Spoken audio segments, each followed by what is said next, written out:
Hello guys, today we'll be looking at how to use Pythagoras theorem to measure distances.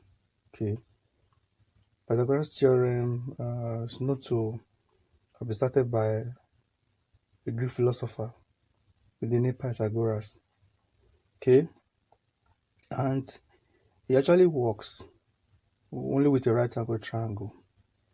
A triangle such as this, a right angle triangle, the triangle that has the biggest angle to be 90 degrees here. 90 degrees. Such triangle is a right angle triangle. I will know that a triangle has three sides and three angles. Okay. Now the Pythagoras theorem states that the square of this side is equal to the sum of the square of these either sides. If we take an angle here, reference theta, the side facing this angle, we can take that to be the opposite side. Opposite. I'll abbreviate that as OPP. While the side on the base here, we take that as adjacent. Adjacent. I'll abbreviate that as ADJ. Okay. This longest side, which is usually the side that faces the 90 degrees, is the hypotenuse side. It's usually the longest side. Okay. Pythagoras theorem states that hypotenuse side squared is equal to the sum of the adjacent side squared. Let's take that again.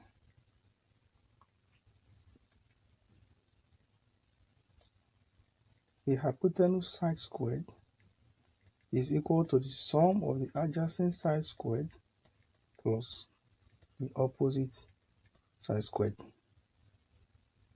Okay.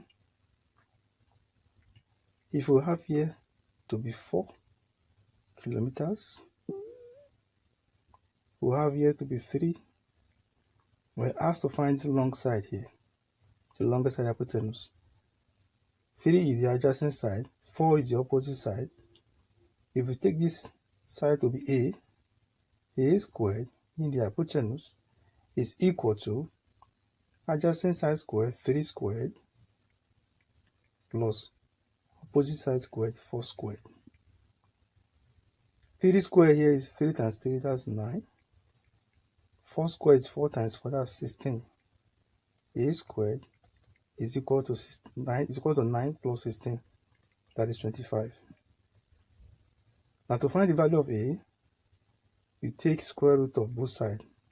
A squared, square root of A squared is equal to square root of 25. These two, we take out the square roots. You now have A to be equal to 5. Square root of 25 is 5.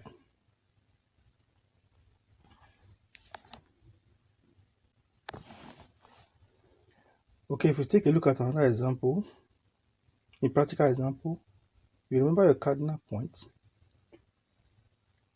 This is the east, the west, the south, and the north. If you are told that the man traveled for a distance of 9 kilometers towards the east to a point, he traveled from point A, a distance of 9 kilometers towards the east to a point C, or rather to a point B. Another man traveled from that same point A towards the north for a distance of 12 kilometers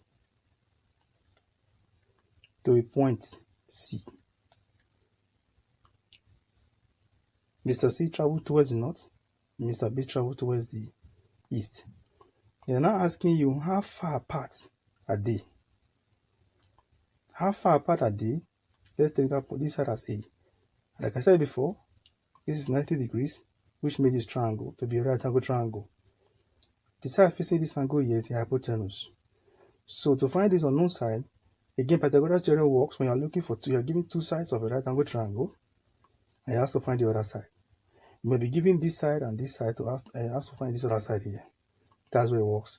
If we decide to take it as our reference angle at this time, beta, this side facing this angle here becomes the opposite. it can change. Why this side is the adjacent?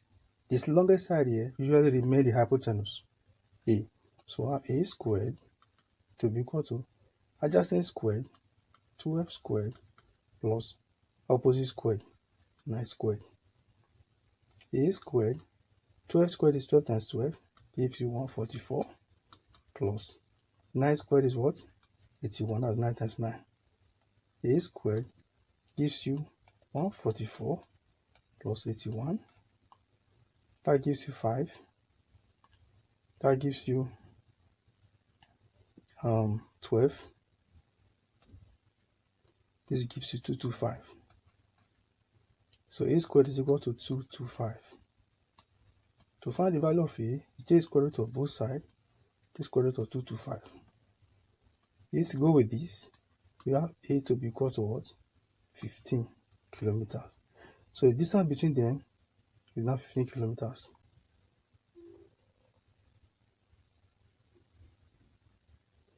Okay, if we take yet another question, we have this side to be 13 kilometers.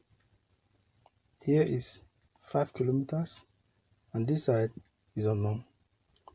Again, if we take here as our reference angle, alpha, this side here becomes the opposite because it's facing the angle, the reference angle.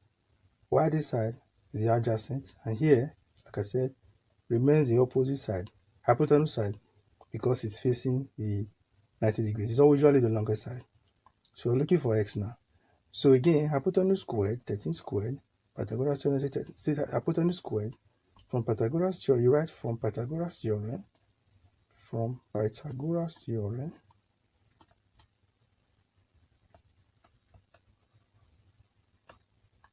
hypotenuse squared, if you take here as A, here as B, hypotenuse squared, A squared, is equal to adjacent squared, S squared, plus opposite squared, B squared.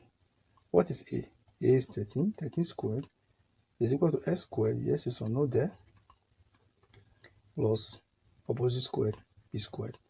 13 squared is 13 times 13 multiplied by 13 gives you 169 to be equal to S squared, plus 5 times 5 gives you 25. Okay, now you now have x squared to be equal to, if you take this across to this side, you have 169 minus 25. 169 minus 25. It gives you 4. 6 minus 2 gives you 4. You have 144. Is equal to 144.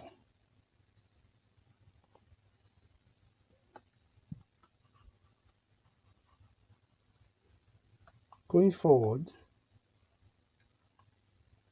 to find the value of x now, take square root of both sides to be equal to square root of what?